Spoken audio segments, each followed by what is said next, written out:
Instructional design can be a simple practice. It can also be a complex process. It generally involves finding the most effective ways to provide knowledge and skills to learners. What is your definition of instruction? Experts such as Driscoll have defined instruction as intentional facilitation of learning toward identified learning goals. The purpose of instruction is to help people learn.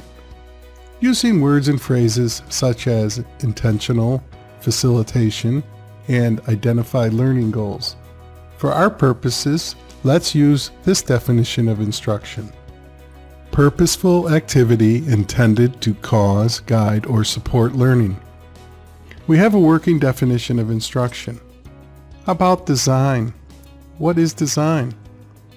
A plan or drawing produced to show the look and function or workings of something. Take instruction and look at how instruction is designed or how an end product is produced.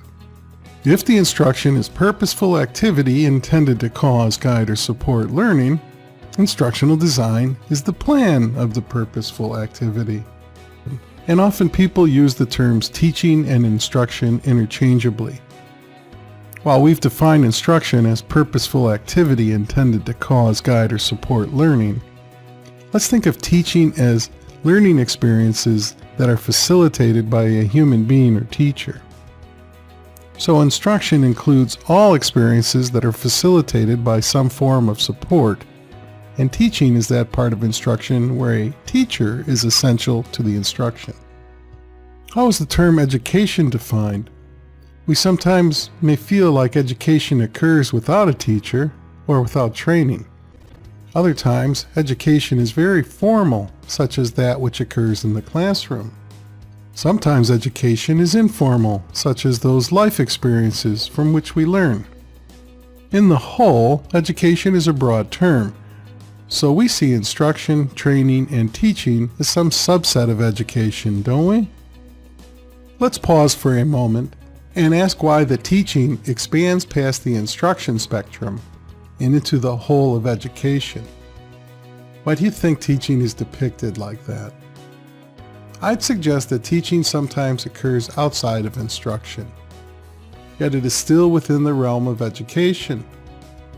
If instruction is focused, educational experiences, then we know there are times when teaching happens outside of a focused experience, don't we? How about those times when a person teaches another about something because of their actions? That's teaching, isn't it? At this point, you might ask, why study instructional design at all?